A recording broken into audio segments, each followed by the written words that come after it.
January 26th is coming up, Australia Day, a time to celebrate everything Australian. On January 26, 1788, Arthur Phillip sailed into what is now Sydney Cove with a shipload of convicts, hoisted the Union Jack at the site, and formally claimed possession of the land in the name of King George III. Australia Day is traditionally a time for sporting events, citizenship ceremonies, barbecues and fireworks. It's a time to bring Australians together to be thankful for our way of life and hard-won freedoms. What could possibly be wrong with that? Well, in recent years, some Indigenous Australians and supporters have protested its celebration, labelling it Invasion Day, Survival Day, or Day of Mourning. The day is seen as a sadistic celebration of the invasion of their traditional lands. Some call for the date of Australia Day to be changed, while others call for the holiday to be abolished entirely. Although this is only a minority position, some big companies and organisations have jumped on board. In 2017, publicly funded National Australian Youth radio station, Triple J, announced that they would no longer play their annual music listener poll, the Hottest 100, on 26th of January, due to growing dialogue around Indigenous recognition and perspectives on 26th of January.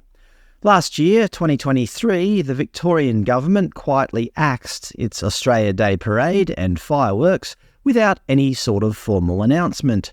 Cricket Australia also stopped referring to Australia Day in any promotions for games held on January 26.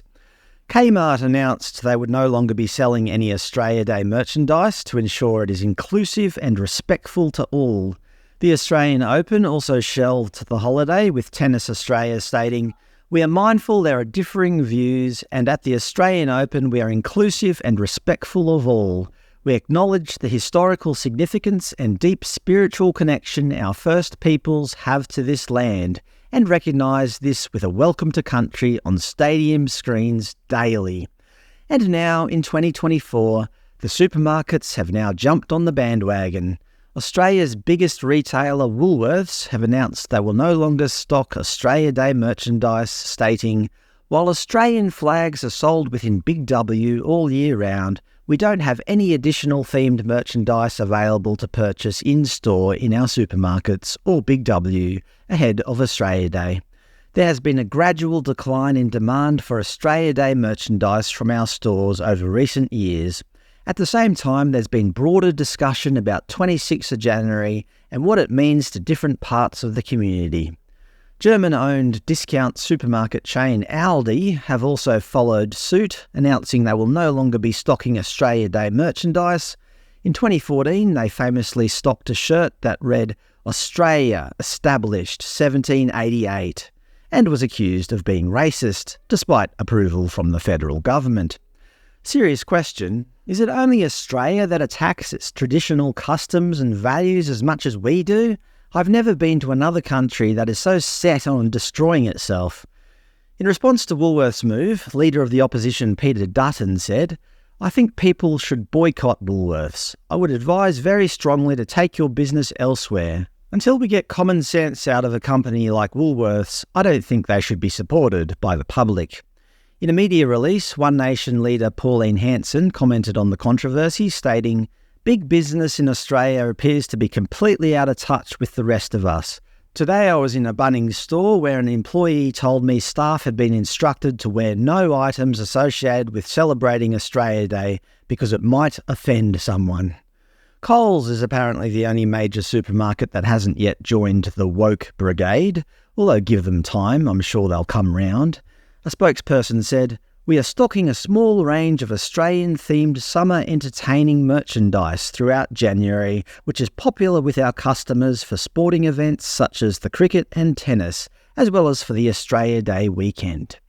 It's interesting, these big companies like Woolworths pretend to be virtuous, but yet they're happy to underpay their staff, participate in price gouging during a cost of living crisis, and generally treat farmers and suppliers with disdain.